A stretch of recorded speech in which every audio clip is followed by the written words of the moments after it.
Gênesis 25 é o versículo de número 24.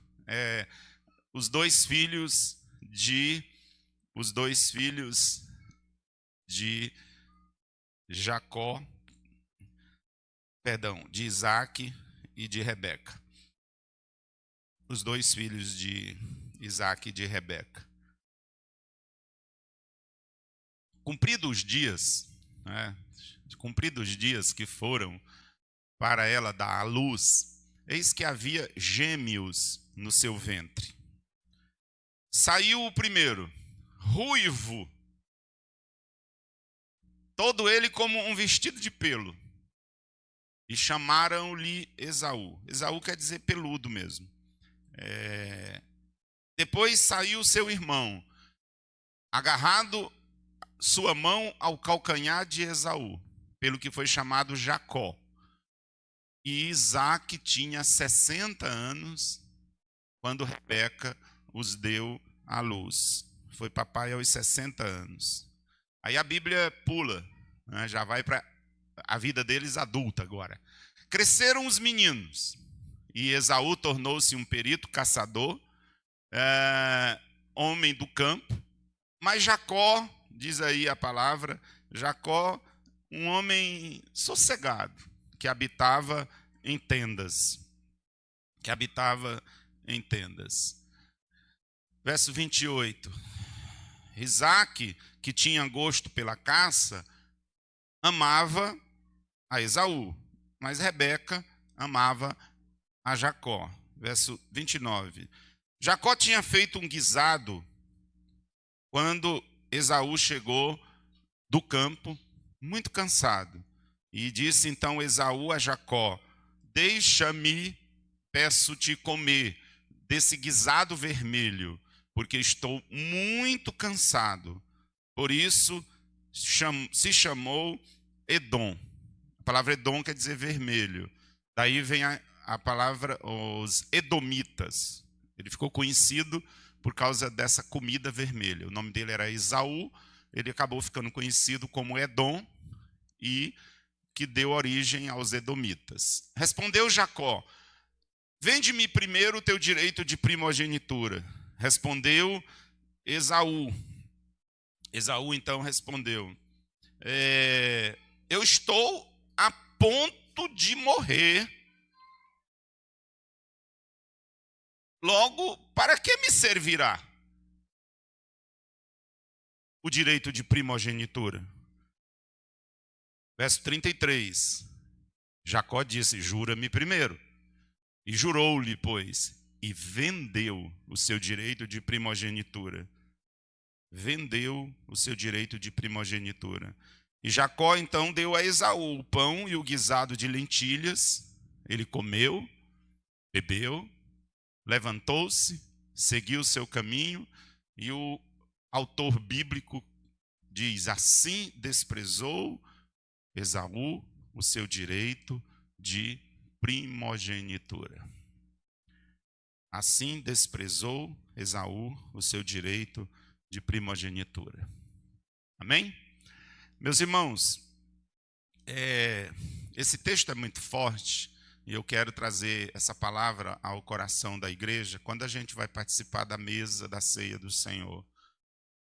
A palavra que me veio à mente, ao coração, talvez não seja a primeira vez que você ouve um sermão nesse texto. É muito provável que você já tenha ouvido ao longo do seu tempo de crente. Mas aqui salta aos olhos esse desprezo de Esaú para com algo tão caro, tão precioso. E a gente lendo isso aqui, a gente pode perceber que é possível o ser humano, qualquer um de nós, é possível a gente estragar a nossa própria vida. É possível Deus abençoar, e é isso que a gente tem aqui, e a pessoa joga fora a bênção de Deus. É possível a gente não valorizar a bênção de Deus na nossa vida. E é esse o sentido que esse texto nos traz aqui. Vocês já devem ter ouvido falar de Herodes, não é? Herodes não era um nome, Herodes era um título. A Bíblia fala de vários Herodes. Os Herodes, eles são os últimos descendentes de Esaú.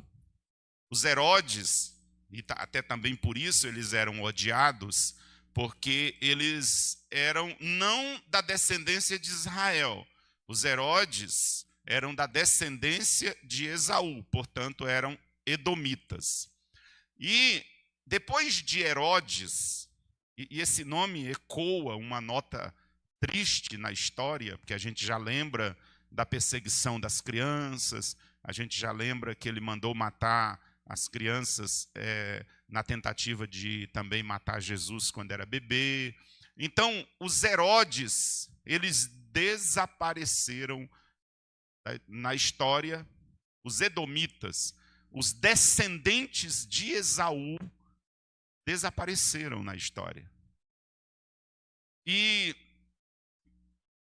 tudo começa aqui, nessa atitude de Esaú.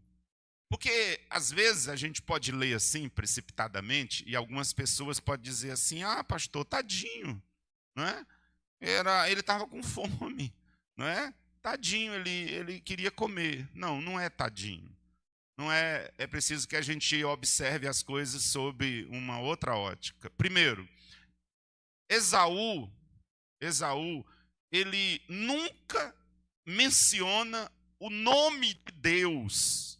Vejam, ele é filho de ninguém menos do que Isaac e de Rebeca. Os seus pais oraram 20 anos por eles. Oraram por um filho, depois veio gêmeos, não é? Mas ele é resultado de 20 anos de oração. Ele é neto de ninguém menos do que Abraão. Todavia, o que ele faz aqui? Qual que é a atitude que ele toma e que eu quero trazer como uma advertência para mim e para você, para que a gente seja cuidadoso com nossa caminhada cristã? Esaú, na Bíblia, é um homem sem espiritualidade. É um homem que não valoriza aquilo que Deus lhe dá. Ele não dá valor ao que é espiritual. Tem gente assim, que não dá valor àquilo que é sagrado, que só tem olhos para o que é material, para o que pode pegar, para o que pode contar. Eu lembro de uma criança que perguntou para o seu pai assim, papai, o que é uma coisa espiritual? E o pai ficou numa saia justa para responder, de uma maneira que a criança pudesse entender, e ele pensou e disse assim, filho, existem coisas que a gente pode pegar e existem coisas que a gente não pode pegar. Existem coisas que a gente pode ver e existem coisas que a gente não vê.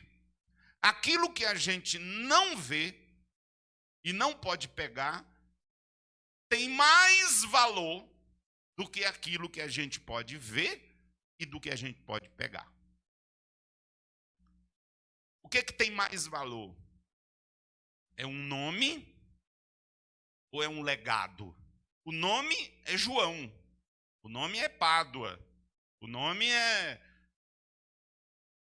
Lenildo. Mas o legado é outra coisa. Então, o que tem mais valor? É aquilo que a gente pode contabilizar, que a gente vê? Não, não é.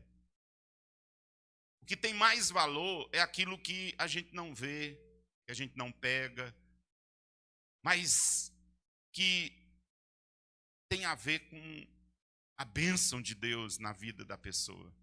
E é isso aqui que Esaú não percebe. Jacó é um homem cheio de defeitos. Cheio de defeitos. Mas Jacó, ele é um homem que tem temor de Deus. Ele é um homem que chora. Ele é um homem que se apega com Deus. Ele é pecador. Ele é imperfeito. mas ele é uma pessoa que tem anseio pelo que é de Deus. Ele é um homem em luta, o tempo todo, de modo indevido até, mas diferente de Esaú, que não estava preocupado com aquilo que é espiritual. Primogênito, para nós, não tem muito valor. Aliás, na nossa cultura, a gente dá, às vezes, até dá mais valor ao filho caçula, não é, pastor João? Uma pessoa, às vezes, que tem 3 filhos, há uma tendência na nossa cultura brasileira, às vezes, até da gente valorizar, valorizar mais, o xodó, às vezes, é o caçula. É a raspinha do tacho, que a gente fala, não é? Aí a gente parece que cuida com mais. Na cultura bíblica é diferente. Na cultura bíblica, o primogênito era aquele que carregava a força do pai. É aquele que rompe a madre da mãe. É aquele que é o filho da juventude. Seu primeiro filho tinha muita relação também com as promessas messiânicas. Seu primeiro filho era tão importante que quando havia a repartição da herança, o primeiro filho tinha o dobro da herança. Isso, inclusive, está contido na lei, em Deuteronômio capítulo 21, verso de número 17. Na hora de repartir, nossa cultura é diferente. A lei nem permite isso. A lei reparte de modo igual. Na cultura bíblica era diferente. O primeiro filho herdava dobrado. Mas não era só financeiramente. Era ele, o primeiro filho, que substituía o pai na ausência do pai ou na morte do pai. Era o primeiro filho que herdava a bênção do seu pai e que, portanto, ele dava continuidade ao legado e à história da sua família. Então, seu primogênito é uma bênção, porque ninguém escolhe nascer primeiro. Ninguém escolhe se vai ser o caçula, se vai ser o do meio, não é? Isso não está em nós escolher. E o que Esaú faz com isso?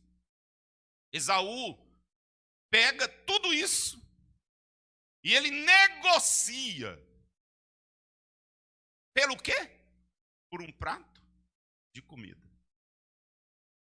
A gente trazendo para os dias de hoje, fazendo uma aplicação espiritual, eu posso afirmar, sem exagero, que falar aqui da primogenitura teria a ver com a posição hoje do homem em Cristo. Seria o equivalente hoje a uma pessoa que está em Cristo, tem o sentido de salvação, de bênção de Deus, de serviço, de oportunidade, de galardão, de ser útil, de cumprir um chamado. Tem todas essas conotações para nossos tempos e espiritualizando o texto. Esaú é esse homem que pega isso e ele estraga a vida dele, ele joga fora isso. Como é que uma pessoa estraga a vida, irmãos? Não é só, não é, quando ele usa drogas. Não é só roubando, não é só... a gente está vendo aí no noticiário aí, esse moço aí, o Lázaro, não é? É uma pessoa que, independente do que vai acontecer com esse moço, ele estragou a vida dele. Mas não é só assim que a gente estraga a vida. Esaú é esse homem que é abençoado por Deus, sem que ele merecesse, porque não tem nada a ver aqui com merecimento. Tem a ver unicamente com a bênção de Deus. Mas ele não sabe valorizar. Ele não sabe lidar com isso de modo como sagrado. Tem coisas, irmãos, que é sagrado.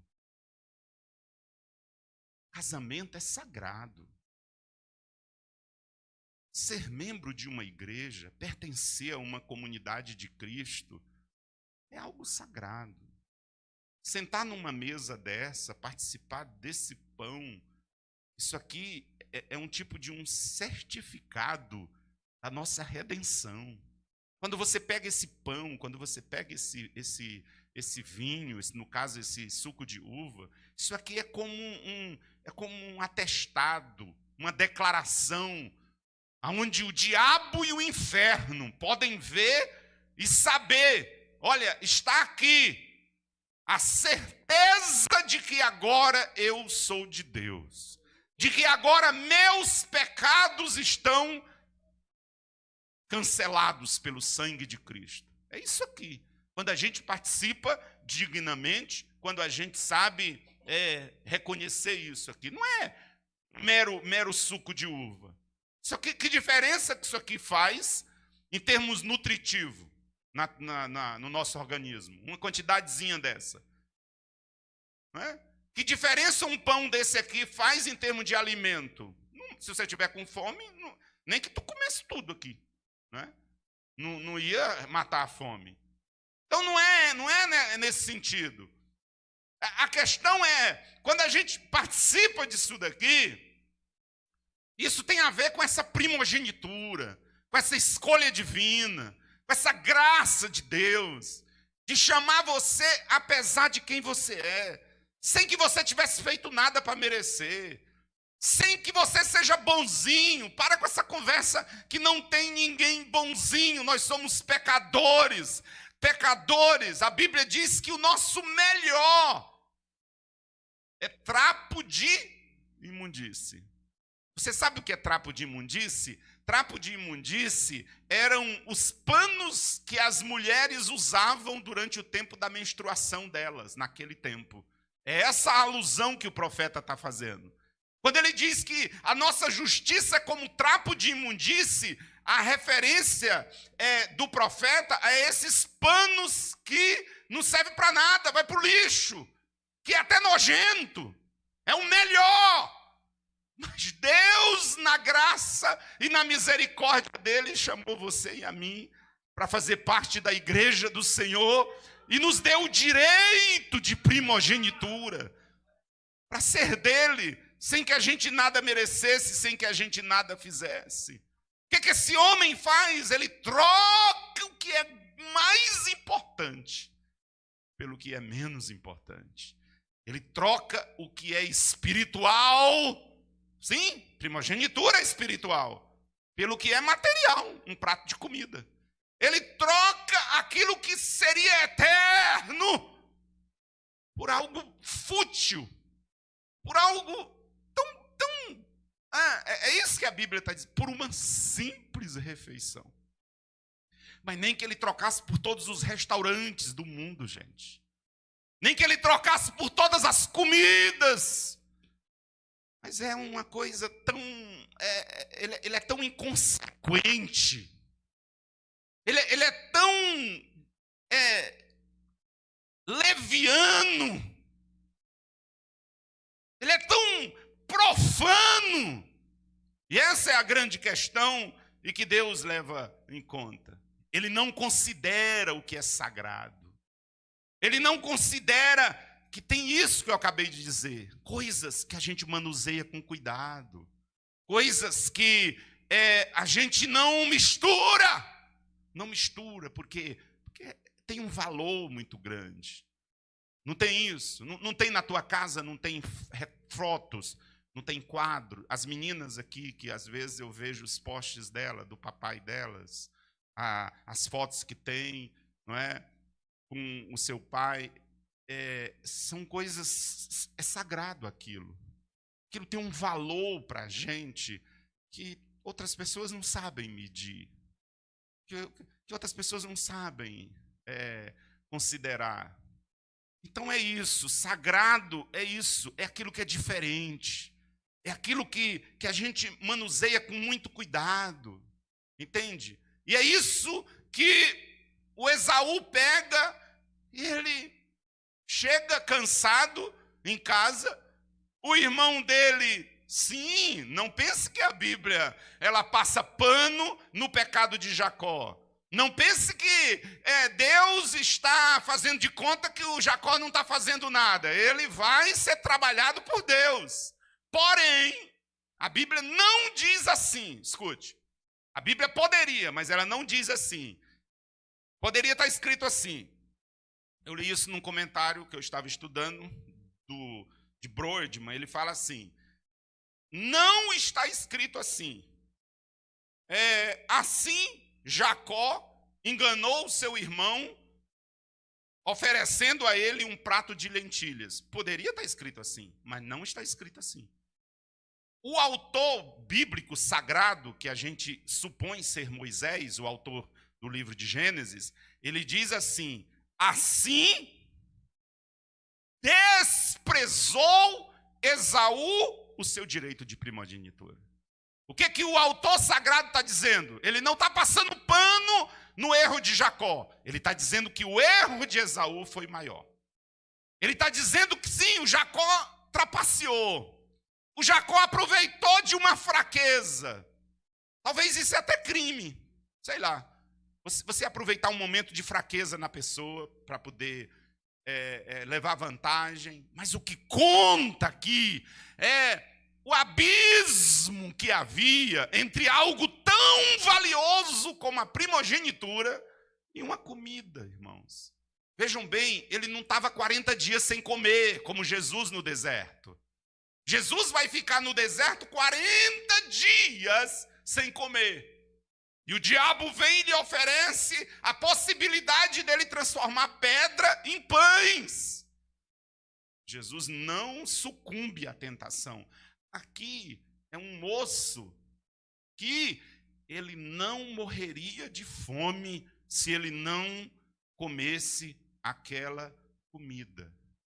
Aqui é alguém que está sendo guiado pelo estômago, pelo instinto. Aqui é alguém que sente um cheiro de um alimento e diz: eu quero esse alimento, eu quero encher a barriga. Aí o Jacó diz: olha, vai te custar algo. Não, mas vai te custar algo muito caro. O que é? O teu direito de primogenitura. E ele diz: pode ficar. Eu quero encher a barriga. Eu quero comer. Então é essa pessoa que despreza aquilo que ele não podia desprezar. Primeiro porque não era dele, foi dado por Deus. Ele não podia jogar aquilo para cima, na sua liberdade que ele tinha. Ele pega e diz: mas do que vai adiantar? Está aqui, ó. Eu estou para morrer. Então, de que me serve o meu direito de primogenitura? De que me serve? Ele não ora. Ele não tem temor de Deus. Ele é leviano. Vocês sabem o que é a palavra leviano, né? É alguém que não pesa as coisas. É alguém que é inconsequente. É alguém que não sabe considerar o valor das coisas. Mas tem uma segunda coisa que a Bíblia chama de Esaú, que para mim é mais sério ainda, é quando diz que ele foi profano. Essa palavra é mais séria ainda, porque, irmãos, profano é um pecado religioso. Profano não é pecado de ateu. Ateu. Profano é quando você não considera algo que é sagrado e você pisa isso. E você chuta isso. E você não leva em profanar. A rigor é uma palavra que ela tem um sentido muito mais sério do que às vezes a gente leva em conta. Significa mundano. Profano é alguém vulgar. É alguém sem santidade. Profano é alguém que não valoriza aquilo que é santo. Isso é ser profano. É a atitude desse moço aqui. E ele então não considera as consequências. Sabe o que ele faz? Está escrito aqui. Então Esaú pegou o pão e pegou o guisado. Ele comeu. Olha o que a Bíblia, olha como a Bíblia é linda no sentido de ser palavra de Deus, apesar que o texto é dramático. Ele comeu, bebeu, se levantou e foi embora. Ele não dá a mínima para o que ele está fazendo. Ele não olha e não pensa nas consequências. Tem gente assim, tem crente assim. Ah, depois eu vejo isso aí, depois eu peço perdão. Não é tão simples assim. Ah, depois a gente vê. Não, não é assim. Tem gente desse jeito. Amigo, não é? Pensa nas consequências. Eu lembro de um pastor amigo que uma vez estava conversando com uma pessoa. Eu já estou indo para o final para a gente participar da ceia. Mas ele estava conversando com uma pessoa, assim, o Hector, de uma certa idade, já tinha mais de 50 anos, e estava vivendo uma crise conjugal muito grande, já há muito tempo casado. E aí ele explicou, falou para o pastor tudo o que estava acontecendo. Aí o pastor pensou e disse assim para ele assim: amigo, quer que eu te diga uma coisa assim, como nem é como um pastor mais, como um homem, né? Você já tem mais de 50 anos, indo para 60 anos. Não vale mais a pena. Tua velhice já está chegando. Você é uma pessoa que já está casado há mais de 30 anos. Você vai pegar isso e como é que tu vai viver a tua velhice? Sabe que tem gente assim que... um outro pastor que eu li, ele disse que ele estava assim, conversando com um casal, com um homem, conversando, e ele percebeu que tinha uma pergunta para ser feita, num dado momento, porque aí ele percebeu que aquele homem estava tendo um caso, e em dado momento ele perguntou para o pastor: pastor, o senhor acha que Deus vai me perdoar por isso que eu vou fazer? E aí, aquilo ele já sabia que ia ser feito. Então tem pessoas que é assim, a pessoa não pensa lá na frente, e isso é muito próprio da tentação. Sabe o que é tentação? A tentação é essa oportunidade que vem de modo avassalador, para que a gente faça alguma coisa e não pense nas consequências.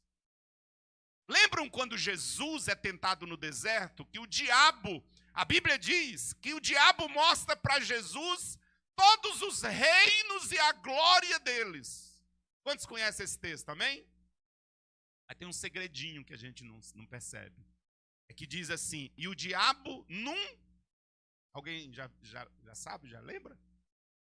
Num relance. Está escrito assim. E o diabo num relance, num flash, assim, rapidamente. Que a ideia é que não houvesse tempo para pensar muito. Essa é a ideia, está escrito na tentação de Jesus. E o diabo então o levou, e num relance, e num piscar de olhos, num flash, ele mostra tudo aquilo e diz: tudo isso te darei se prostrado me adorares. Então o pecado tem essa coisa, as tentações, tem esse negócio de agora, satisfaz agora, sacia agora. Não, mas não pensa, não. É agora. O que conta é esse momento. Alguém pode aconselhar, alguém pode dizer: escuta, pensa nisso, pensa naquilo. Rapaz, eu quero lá pensar. Eu quero isso aqui. É isso aqui. Quero encher a barriga agora. Eu estou com fome agora. Eu não quero mais ir a tua primogenitura. Não, eu quero agora, nesse momento. E aí a gente precisa levar o que está valendo, o que está considerando aqui essa volúpia, esse apetite, essa coisa de dizer eu mereço, eu quero isso. Eu não estou preocupado com amanhã. Amanhã é essa inconsequência. E aí a palavra de Deus é clara. E assim desprezou Esaú a sua primogênita. E tem um pastor que disse que esse foi o prato de comida mais caro da história. Irmãos, terminando, num certo sentido, todos nós temos uma sopa, todos nós temos algum prato de aí à nossa volta. Talvez o teu prato de lentilha é diferente do meu, mas é prato de lentilha também, vale a pena. Olha o que Jesus fez por mim e por você. Convite da palavra de Deus, convite das Escrituras. E para mim e para você é assim, portanto, né? Hebreus capítulo de número 12, eu faço questão de colocar o texto para a gente poder ler e a gente participar da ceia do Senhor. Hebreus capítulo de número 12 e o versículo 1. Eu vou terminar por aqui. Eu quero que você leia, acompanhe esse texto, nem tenha preocupação aí. Isso, obrigado. Portanto, nós também, que estamos rodeados de uma tão grande nuvem de testemunhas, deixemos todo embaraço e todo pecado que tão de longe nos espreita. É assim? Não. Deixemos todo o embaraço. Ele vai falar de corrida. Quem quer correr tem que se desembaraçar. E tem coisa que ainda não é pecado, mas é embaraço. Então ele diz, olha, abra mão dos embaraços e do pecado que tão de perto nos rodeia. Não é de longe, é de perto nos rodeia. E corramos com perseverança a carreira que nos está proposta. Todo dia, meu irmão, minha irmã, todo dia a gente vai ter pratos de sopas à nossa disposição. Tá aqui, ó, larga a mão desse negócio. Aproveita aqui, você ainda pode... E aí você precisa avaliar, você precisa medir, você precisa considerar o que Jesus fez por você na sua vida e na minha vida. Um dos meus heróis bíblicos, eu já disse aqui, foi José. Ele estava no Egito, ele é tentado, na casa do seu patrão, pela patroa, e ele é íntegro. E ele então tem a oportunidade, né, de ir para a cama com a mulher do patrão. E ele diz assim para ela, eu não posso fazer. O que eu acho lindo em José, irmãos, é que não tinha igreja, não é? Ele não ia ter ninguém para prestar contas no domingo seguinte. Não tinha pastor para ele conversar. Tinha papai, tinha mamãe. Estava numa terra distante. Tinha todo o direito de estar ressentido, de estar até com raiva de Deus, porque ele é vendido, ele é tratado como mercadoria. Mas ele tem temor de Deus. E aí ele diz assim para a mulher do Potifar, que está oferecendo para ele isso, um prato de lentilhas, irmã Reginélia. O que aquela mulher está dizendo para José é isso, olha, eu te dou aqui, olha, é um prato de comida. Não pensa para amanhã não, pensa no que você pode ter agora. E ele diz, olha, o teu marido, mulher, ele confia em mim. Olha a maturidade. Eu aqui, eu tomo conta de tudo. Eu tomo conta de tudo nessa casa. O teu marido colocou tudo na minha mão. Ele confia em mim. Eu não sou homem de trair a confiança dos outros. Segundo, ele diz, eu não posso pecar contra Deus. Eu não posso pecar contra o meu Deus. E essa é a grande questão, não é, irmãos? É o nosso Deus. É a nossa vida diante de Deus. Deus estava com os olhos aqui sobre Esaú. Ele era o primogênito. Ele era o herdeiro. Mas não existe determinismo. Deus nos dá liberdade para que a gente decida. E a gente conhece hoje a nação de Israel, o povo de Jacó. Mas o primogênito era Esaú. Mas ele pega tudo isso e ele bota debaixo do pé, rasga, pisa e não dá o menor valor.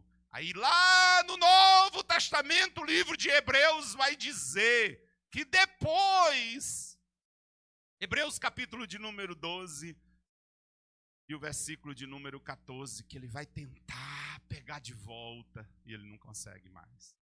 E aí, isso, um pouquinho mais para frente, E é o último versículo que eu vou ler com vocês, para a gente poder concluir essa palavra. 12 e o 16. 12 e 16. Você está no primeiro, pula até o 16. Leia esse texto aí, com temor. Diz aí: e ninguém seja devasso, e nem profano, como foi Esaú. Olha o que a Bíblia diz. Não diz assim, que por uma refeição, por uma simples refeição. Sabe qual que era o problema do Esaú? Era o fast food. É esse problema que afeta muito de nós. Logo. Não, eu quero agora. Não é? Para que cozinhar? Está pronto. Amigo, isso vai te custar. Não, mas está pronto. Não é? Eu quero agora. É os atalhos. É não ter que esperar. A nossa geração é essa geração que quer tudo para ontem. Aí a palavra diz: uma simples refeição vendeu o seu direito de primogenitura. 17, próximo versículo. Porque bem sabeis que querendo ele ainda depois herdar a bênção, foi rejeitado porque não achou lugar de arrependimento. Coloca o verso de número 18. Tem certas coisas, irmãos, certas oportunidades na vida que elas são únicas, que a gente não pode. Aí, verso ali não tem a continuação por causa desse programa aí. Mas o texto diz assim, isso, é que ali tem a falha, não é dos meninos não, é do próprio programa mesmo.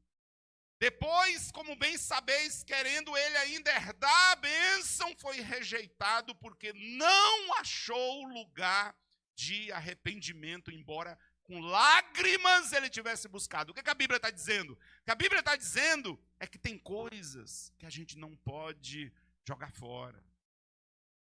Não dá, não fica, não, depois eu pego de volta, depois eu vou lá, não vai, depois eu arrumo. Tem coisas que não funcionam assim.